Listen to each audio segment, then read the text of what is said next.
I can hear the noises of horses fighting in the pasture outside my window. I had to look and make sure everyone was okay.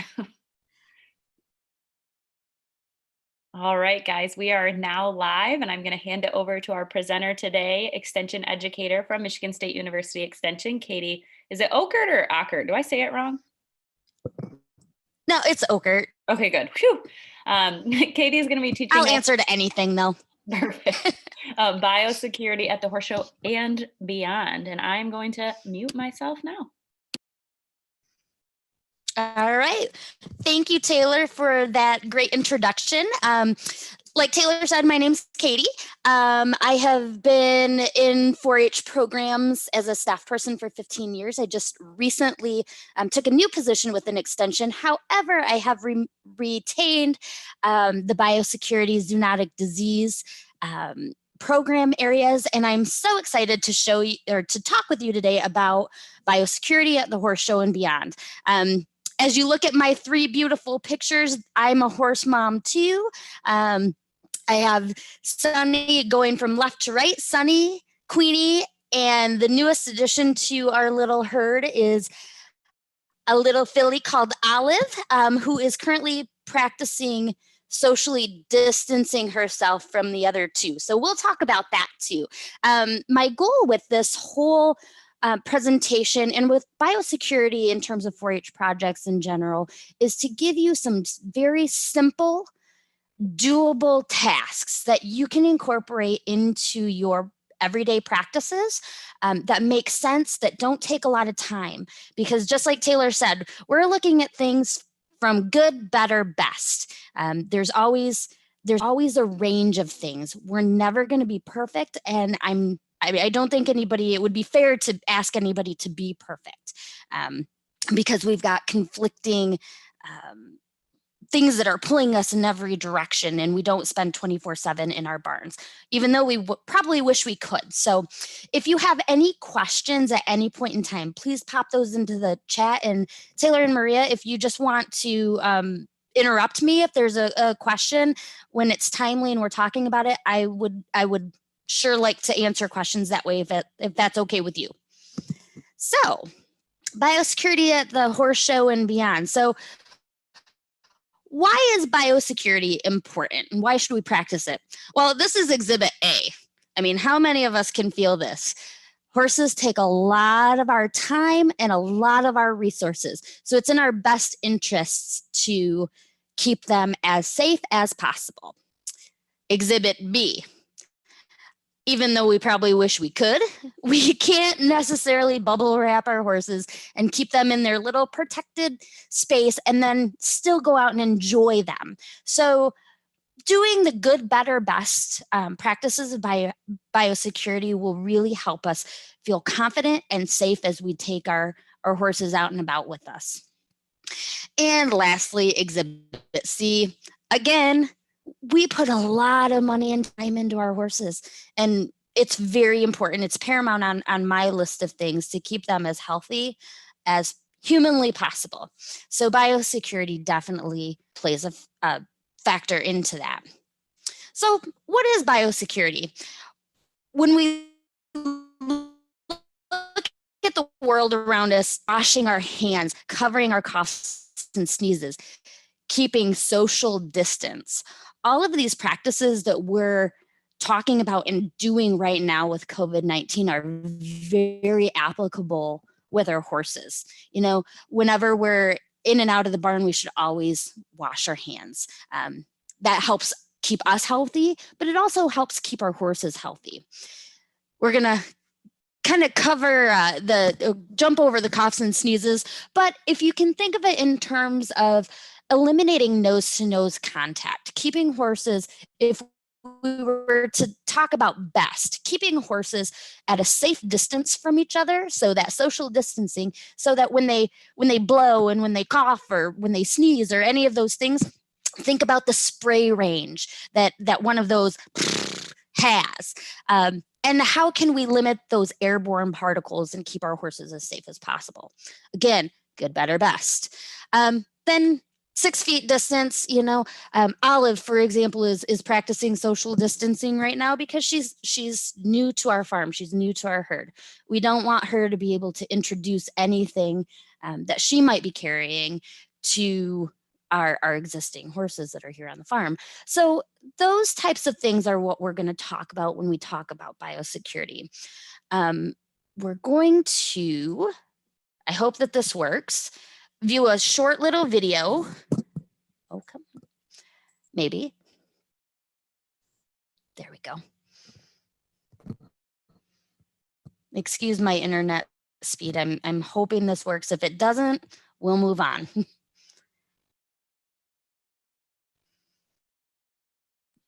I will also look for the video in case your version doesn't work. Okay, thanks, Taylor. There we go.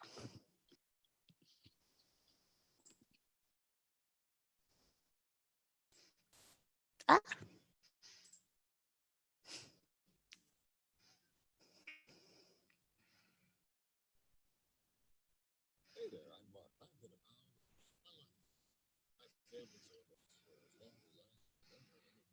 I can't hear it. Are we supposed to be able to hear it?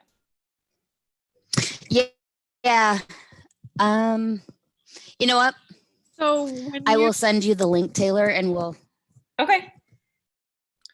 Did you have an idea, Maria? Yeah, when you share your screen, on the bottom left corner, there's a little box you have to click that says share the sound of the video. And make sure that box is clicked when you share the screen. Okay, let's try this again. I think I found it. Horses, and I train horses for other folks too. So I'm focused on making sure everyone's happy and healthy, and that makes disease prevention my top priority. When my vet used to talk to me about biosecurity, I'd picture some guy in a hazmat suit. It sounded pretty far out. So I ignored it and just kept doing what I'd always done, what my dad and his dad had done. And then last year, I wound up with a barn full of sick horses, and I lost another to disease. I don't have to tell you how bad that hurt. So now I take things more seriously. I realized it's not just about keeping the germs out of the stable and off the farm. It's about controlling them when they are there and stopping their spread. It's about reducing the odds of even having a sick horse in the first place. But to do that, I needed to understand the basics. Over the years, I've seen a lot of nasty diseases, whether it's strangles, herpes, even the flu. And these diseases are all caused by tiny germs that invade the horse. The worst is these germs are absolutely everywhere. You'll find them in the soil, in the water, in the very air the horse breathes. They can spread in so many different ways. They can pass in horse-to-horse contact. They can be inhaled or eaten. You'll find them on tack and equipment, out in the pasture, on the fences. They can come from other wildlife, insects, even people, especially caretakers who handle the horses. I've learned that bacteria cause some of these diseases, like strangles, while viruses cause other ones, like flu and swamp fever or equine infectious anemia. But the most important thing I've learned is that bacteria and viruses are very different from each other, and these differences impact how I care for my horses. Bacteria live everywhere, and they grow on their own. Apparently, most bacteria are actually harmless. Some are even useful, but some bacteria are nasty, and they cause diseases. Now, viruses, well, they're always bad news, and they work a little differently. They need to have a host, like a horse, in order to grow. They hijack your horse by sneaking in through places like the nose and the mouth, the mucus areas. Those are the areas most at risk. Fortunately, there's antibiotics to help treat most infections caused by bacteria, but you do have to be careful because antibiotics kill good bacteria too, so you shouldn't rely on them too much. Treating viruses, though, that's a different story altogether. They're really tough, and usually your only choice is to let nature run its course. It's so frustrating just doing nothing. So I used to use antibiotics to treat everything. And then I learned that antibiotics don't work on viruses. What I was really doing was just wasting my money, maybe even killing the good bacteria. I know now that the best approach is to simply prevent the infection in the first place. The first line of defense is vaccination. When a horse is infected, its immune system tries to fight it off. When the immune system loses that battle, that's when the horse gets sick. But the horse's immune system has a great memory. It remembers that germ, and if it dares show its face again, the immune system is better prepared to fight it off. Vaccines are useful here because they help the horse's system prepare for these germs ahead of time by providing the information needed to fight the virus without causing sickness. It's like you give the horse a wanted poster that says, "Be on the lookout for these germs. They're armed and dangerous." So vaccines help reduce the risk of sickness and prevent germs from being spread. But vaccination alone isn't enough. Vaccines aren't always 100% effective. Some horses simply respond differently to them than others do, and some vaccines just help make sure the sickness doesn't get really bad. I found it useful to talk to my vet about this stuff, and together we came up with a plan that works for me. I learned I could lower my horse's risk by reducing stress and only using antibiotics for bacterial infections when I need to. I make sure my horse's environment doesn't help spread germs. Each horse has its own equipment. I wash my hands and clothes regularly, and I prevent horse-to-horse contact, separating out new horses and ones returning home from an event before letting them mingle with the group again. At the end of the day, healthy horses are happy ones, and that starts with me and my staff. Disease control is tough, no matter how you cut it, but I focus on what I can control, whether it's vaccination or keeping hands, boots, clothes, and equipment clean. It's all about making the effort to keep my horses away from germs. This way I protect my horse from getting sick, and I lower my risk of having a stable full of sick horses. You can do it too. Ask yourself, am I involved in risky behavior? Talk to your vet and address your risks. And spread the word, not the germs.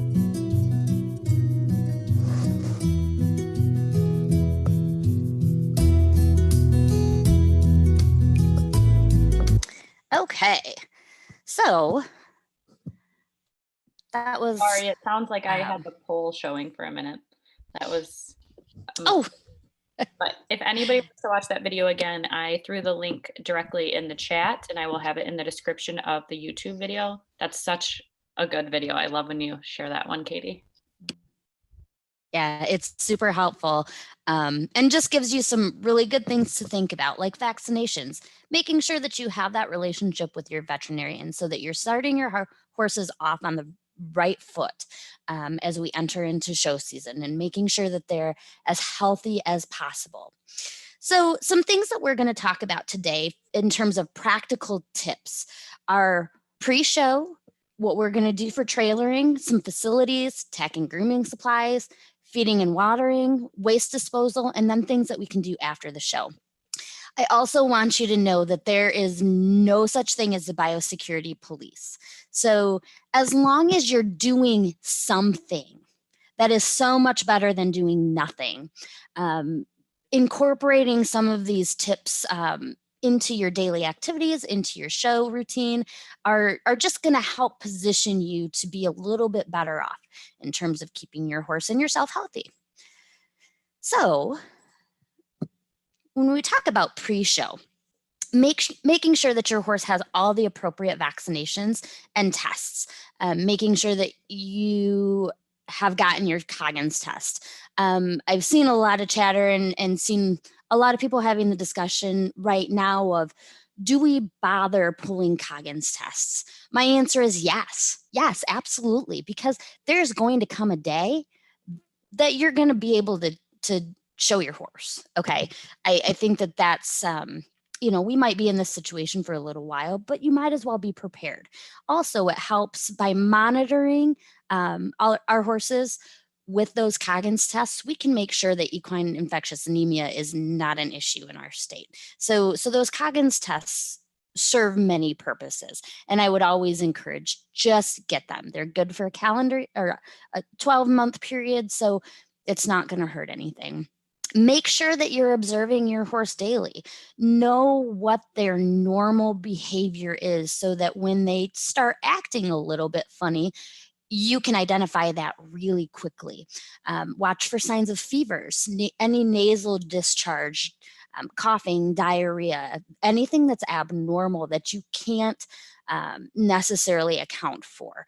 Keeping in mind that, as we move into spring and as grass starts to get greener, you might see your horse get a little bit of diarrhea just due to that forage change. But anything that's out of the ordinary that you can't necessarily explain, make sure that you're keeping an eye on. And then I know that everybody gets excited when there's a horse show and you really want to be there, you really want to go.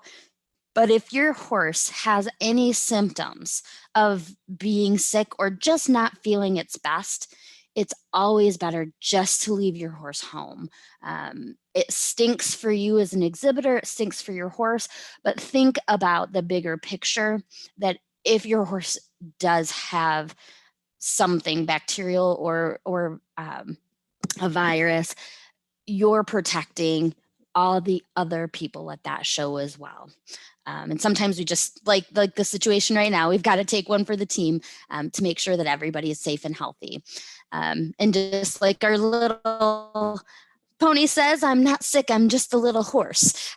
Make sure that you know what's happening with your horse and what their baseline health is.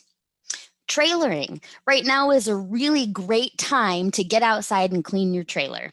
I always, again, good, better, best. If we were to look at best, we would clean and disinfect our trailers after every time we trailered our horses. Is that reality though? I can tell you from myself, it's not always possible. It's a really hard thing to do. That's a couple hours. So what I always recommend is clean your trailer as often as you can, as far as stripping it down and cleaning and disinfecting it. Right now is a great time. People have got all the time in the world. Open those windows and those doors and get the air circulating through it.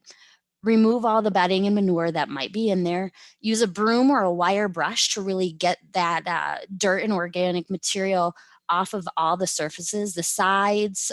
Don't forget the sides.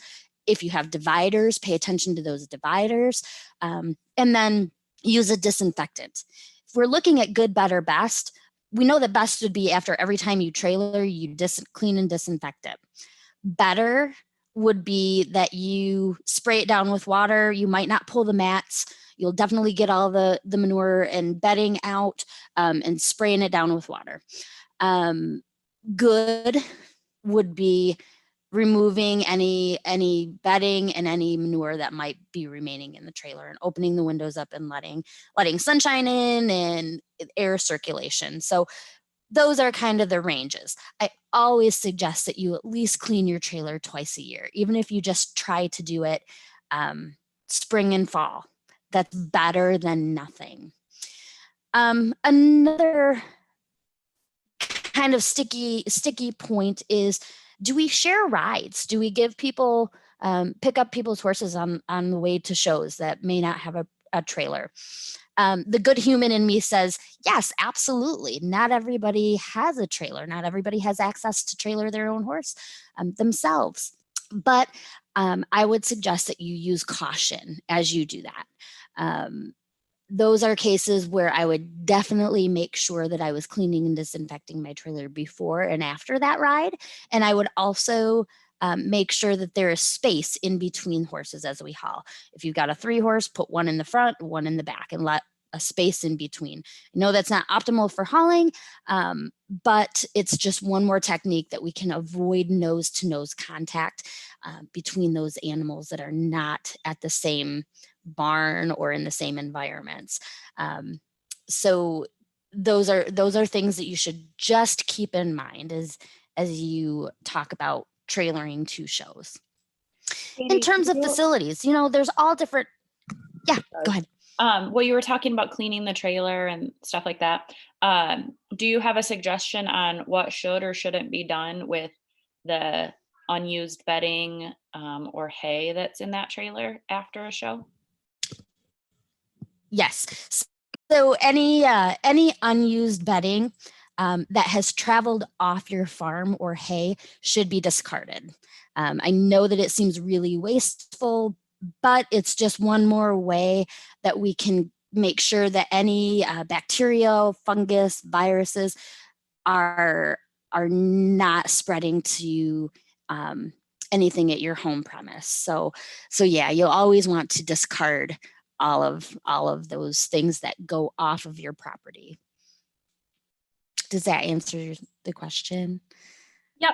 I know I've seen people, they'll put the Okay. bedding in stalls or what have you. And I learned. And so Yeah. So. Yeah, we're going to talk about that a little bit more in depth a little bit later, but definitely those are things that you will want to think about. So when we talk about facilities that we're going to show in, there's a lot of different types. We can have haul in, haul out shows where you might tie out to the trailer, or you might end up tying in the barn to a rail, depending on what the situation is, what the weather is outside. Some things to consider while you're tying out to your trailer, making sure that you've got that proper distance between horses and you're eliminating or really cognizant of no nose to nose contact between horses that are from different farms. Same thing applies when you're tying on a rail. And I know that space when you're tying on the rail is a valued commodity, and people don't always think about giving horses the proper space. If I go to a show and I'm tying on the rail, if it's nice enough to tie out to the trailer, I will choose to tie out to the trailer instead, just to limit that exposure. Being aware, if you do decide to tie in, make sure that you're aware of the surroundings. If there are horses that are around your horse that have a runny nose or they have diarrhea, move your horse. Your job is to protect your horse. So if other people, we can't control what other people do, but we can control what we do. So just being very aware of the horses that are around at that show and making sure that you're protecting your horse and keeping them at a safe distance when you're not in the show ring.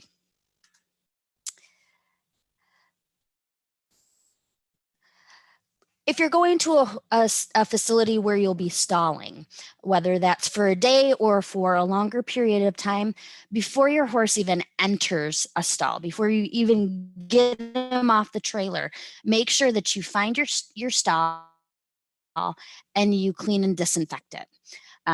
You'll want to remove all the organic matter from the walls as best as possible. Sometimes I know it's really hard in some facilities because it's wood, it's porous substance, or it's just been there for so long. Do the best you can. Always use a disinfectant. There's a lot of different products on the market, ranging from commercially prepared products that you just dump into some water and they do their magic, like Stable Fresh or Stall Safe, all the way down to Pine Sol, Dawn dish soap, and Clorox bleach. So there's a lot of different options that you I always recommend, if you are going to use bleach, do so with caution, because it is a chemical and we don't want anybody to get hurt using it. Where Pine Sol, Dawn, Stall Safe, those are things that are relatively safe for you to handle. As we move into tack and grooming supplies, the number one thing that I can say is please do not share your grooming supplies outside of the horses that you care for, that are already together. If you choose to do that, make sure that all brushes, everything is cleaned and disinfected before it goes to a new horse. To wash and disinfect brushes, I know that seems kind of like a daunting task, because that's what they do, is collect hair, collect dirt, all of those things. Remove that hair and dirt as best you can. Use another brush to kind of loosen up that dirt by rubbing the bristles together, and do the best you can to get all of that stuff out. Then what's best is to soak it in a bleach solution. Remember that every disinfectant needs to have contact time. So if you can do a 1 to 10 bleach solution, which is 1 cup of bleach to every 2.5 quarts of water for 5 minutes, that's best. What I usually do is just make up that ratio in a bucket, and I throw everything in there and just let it soak and walk away, and then come back and rinse it. Take it out of the bucket where it's soaked, and then rinse it with some clean water, and then allow it to air dry in the sun if possible. The sun is a great disinfectant as well. It's fresh air, fresh sunlight do miraculous things for our products. So This sounds like an remembering to do awesome that. job in the next couple When we weeks. talk about, for sure, you've got all the time in the world. So clean that trailer, disinfect those, even just to give yourself a fresh start so that you're like ready for show season and everything is clean and fresh and shiny. It makes you feel better. So when we talk about blankets, polos, leg protection, tail bags, anything that our horse wears, if you're taking it to a show, I would always recommend that when you get home, you wash it. It's really easy to do. Most things will go in your personal home washer. If you're washing heavy, and I know that heavy winter blankets sometimes don't fit in our washing machines, and if you take them to the laundromats, please just be sure to be respectful. And maybe, I know that our local laundromat has specific machines for horse blankets, so just be respectful of those things. But your boots, your polos, tail bags, anything like that, light sheets, sleazies, all of those things can easily go in your washer, and then just air dry them when you're done. One thing that I like to do with sport boots is I'll just soak them in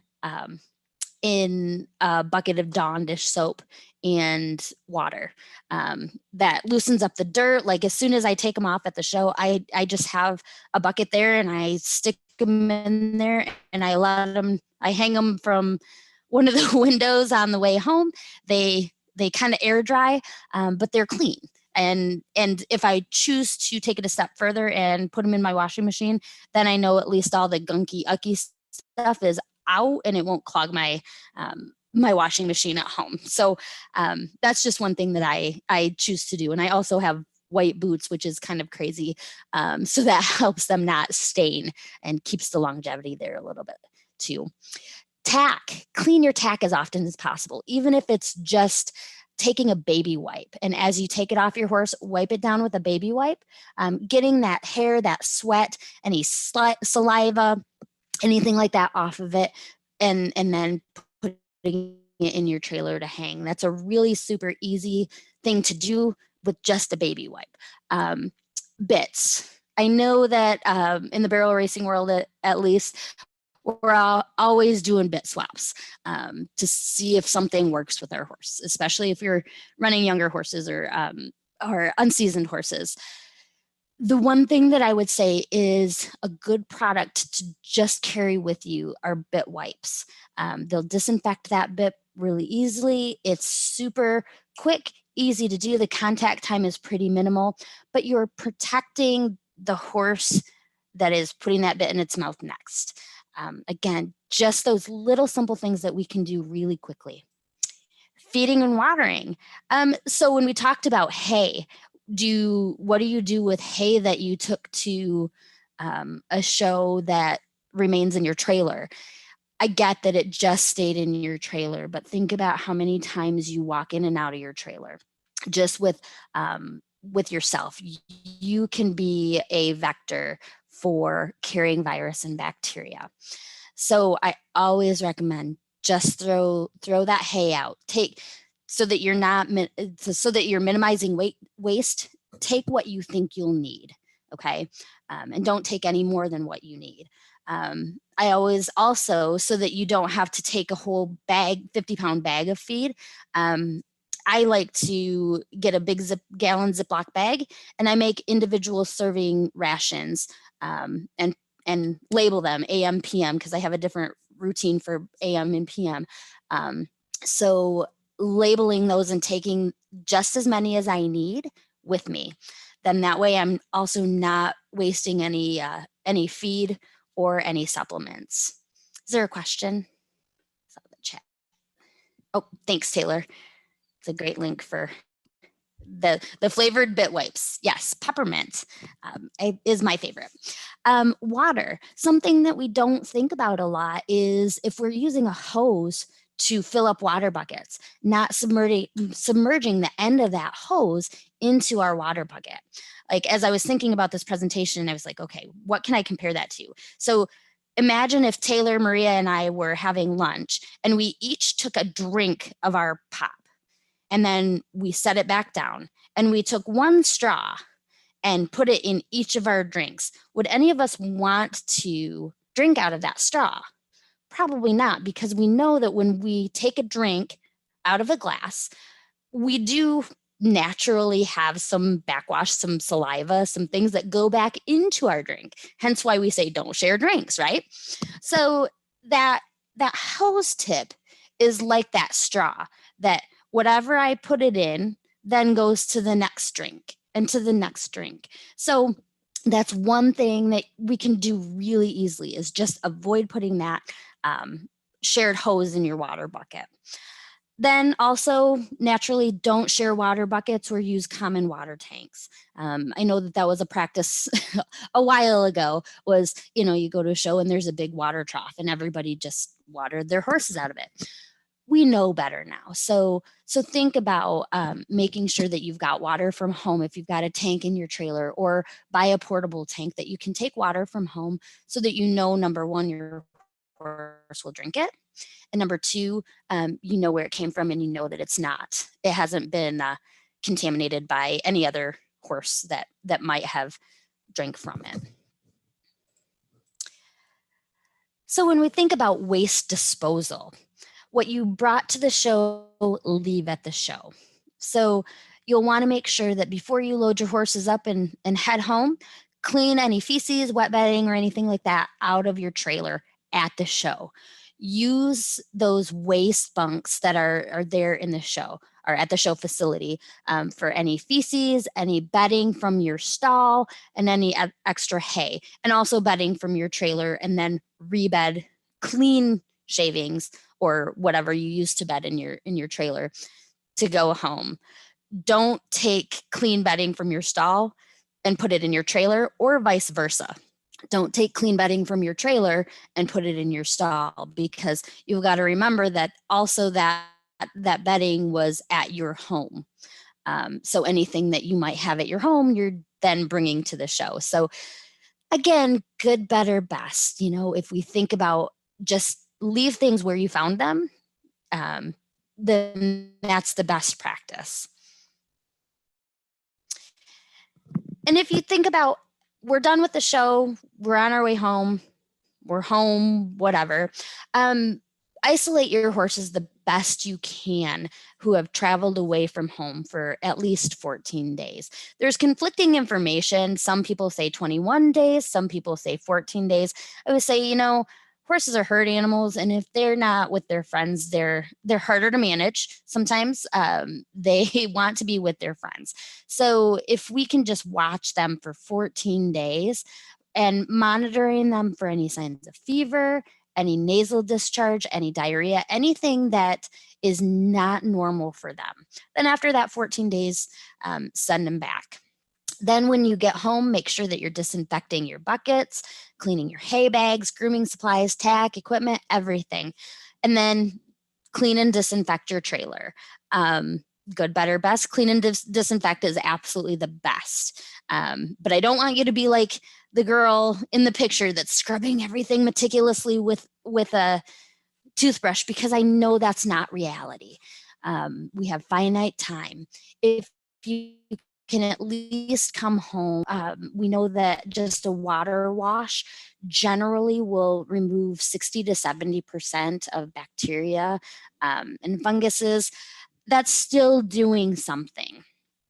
So my final thoughts are, just remember that good, better, best, and no one is going to fault you as long as you're trying to do something. And in terms of biosecurity, there's not one practice that's going to protect your horse completely. It's a combination of all of the things that we do. So it's a combination of making sure that your water buckets are clean, cleaning your trailer and making sure that it's disinfected, cleaning bits, cleaning tack. It's a combination of all those things working together to keep your horse healthy. And doing something is much better than doing nothing. I think that sometimes we can get very overwhelmed with all of the things that we should be doing, and we forget, just take that first step. Start by incorporating a couple of practices, even if you can just at your own home. Have the goal to clean your buckets once a week. I really like to clean, I've got a tire scrub brush and Dawn dish soap in my barn. It has its place, and every week I just go through and I give buckets a good scrub. Keeps the water fresher. We all know that sometimes there are some horses, and I have one that her preferred method of stalling is to poop in her water bucket to show me her protest. So hers gets cleaned a lot more often, but those things are bound to happen. But making sure that those buckets and feed buckets and everything are cleaned and disinfected once a week is a great place to start. And as you practice these things and they become part of your routine, it gets a lot easier. Doing something is better than doing nothing. So if there's any questions, I would be more than happy to field those right now. Other than that, I wish you all a safe and healthy spring, and we'll get back to show season soon. Do you promise? I wish that I could promise, but I'm hopeful. So Katie, there's been lots of questions, and as you continued on to share, Sure. able to answer a bunch of them for you. And there's just a couple that are still in here.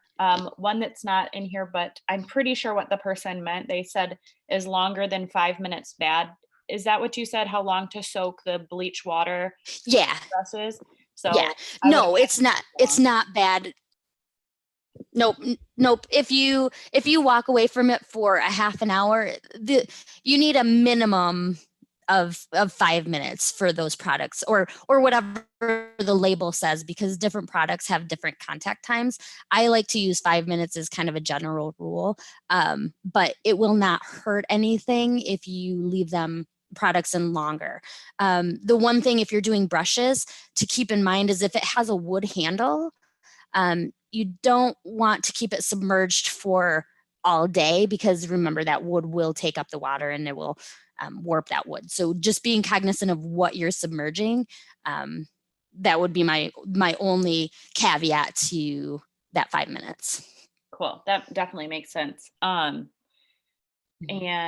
there was something I thought of when you said that, and I forgot it now. So we'll go on to the other questions.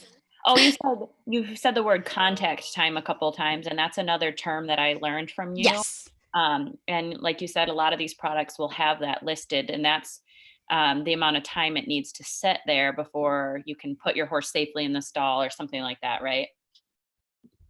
Yes. It's the amount of time that product needs to do its job to clean or disinfect.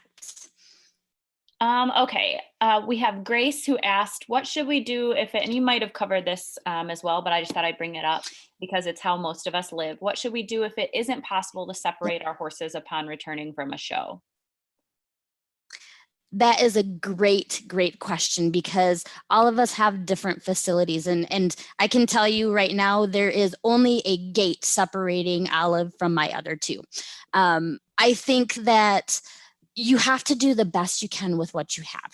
If you don't have a place where you can separate your horses, just really make sure that you're monitoring that horse when it comes home. I would suggest perhaps daily temperatures, just so that you're very in tune with that horse's body, and if there is any body response prior to the horse actually physically not feeling good. So if you can stay on top of that part, I think that you're doing a good job. You're doing everything that you can do. So don't, like I said, good, better, best. You've got to work within your facilities, and if that's not possible, then just really monitor that horse. And 9 times out of 10, you're fine. It's just being cognizant about making sure that they stay healthy. We have someone asking about, do you trailer with your saddles on? Personally, I don't, but I know a lot of people who do. I think that depending on your trailer type, if you've got an open stock trailer where tech is touching each other and the horses are able to touch each other, there's not anything that's necessarily going to prevent them passing things back and forth to each other. So at that point in time, trailering with tack on is kind of trivial as far as disease transmission. Is it a good practice? I think that that's up to the individual. That's a decision that if you're comfortable with it and you've put all the safety mechanisms in place so they're not catching stirrups on each other, stirrups or breast collars or girths or anything, doesn't have anything to get caught on that could potentially make the horse freak out and injure itself, then I think you're okay. But again, that's a personal decision. If you're bringing a lot of grain and hay for everyone, should you feed it to your horse? If your barn brings a lot of hay and grain, excuse me. I think that's a really good question. I would always encourage, just for your horse's overall health and well-being, not to change its diet. So if you're boarding barn and you're going as a big group to a show, I would just have that conversation with the barn manager or the trainer and saying, okay, how can we accommodate for this? Perhaps you could go before the show and make your own Ziploc bags so that you can keep your feed and hay separate than the rest of the horses, but remembering that those horses are also in the same facility and probably have a lot of the same things. The risk is pretty minimal. So that's up to you. But I would definitely encourage the barn owner, the person taking you to the show, to only take what's needed for the horses that are coming, because again, you want to minimize that waste. Can we soak pillow wraps in soapy water? Is that good enough? Yes. Yeah.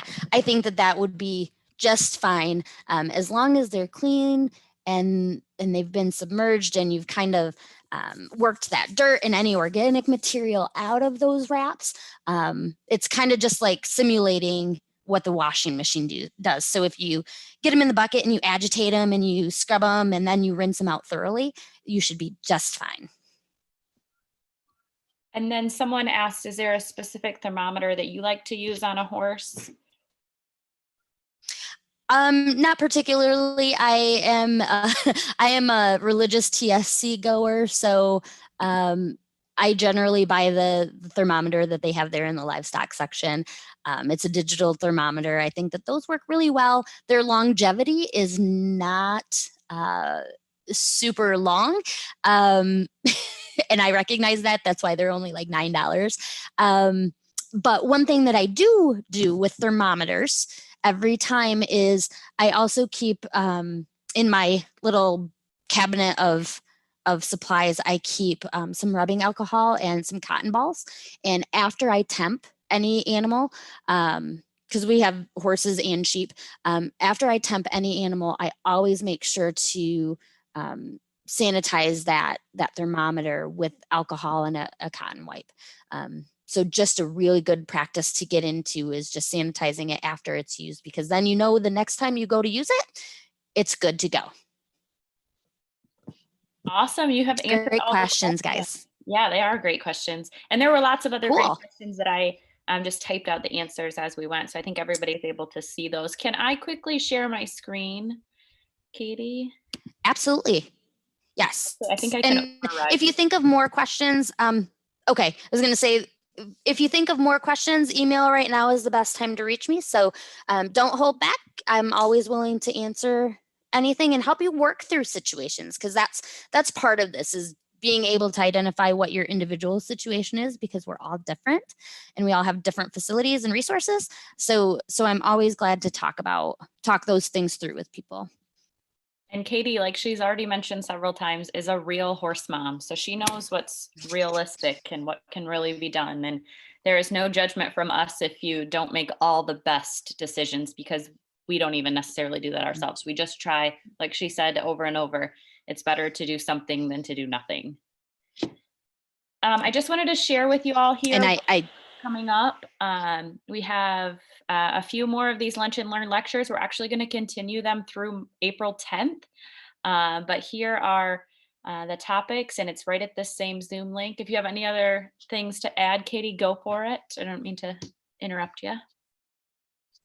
Oh, no, you're fine. The one thing that I didn't mention is during stalling at horse shows, most stalls at fairgrounds anyways have bars where horses are nose to nose. That's not ideal, but it is what it is. So just making sure as you're stalled around other horses in close contact, just making sure those other horses around your horse are also healthy is always a good practice, because, you know, the behavioral issues that you could get into when horses can't see other horses. I get it. My horses are very, very social and they want to be able to see each other, or other horses. So those are some things that are outside of our control. Do the best you can with what you have, you know. Everything's going to change. And like Taylor said, nobody's perfect. I teach this stuff and I'm also not perfect. So we just do the best we can. So thank you so much for attending. I appreciate the invitation, and be quiet now. No, thank you so much for joining. It's more fun to hear from a variety of presenters, and I really appreciate it. I appreciate everybody joining. Feel free to join us every Monday, Wednesday, Friday at noon at the same link, and we'll look forward to seeing you on Friday. Thank you again, Katie. My pleasure.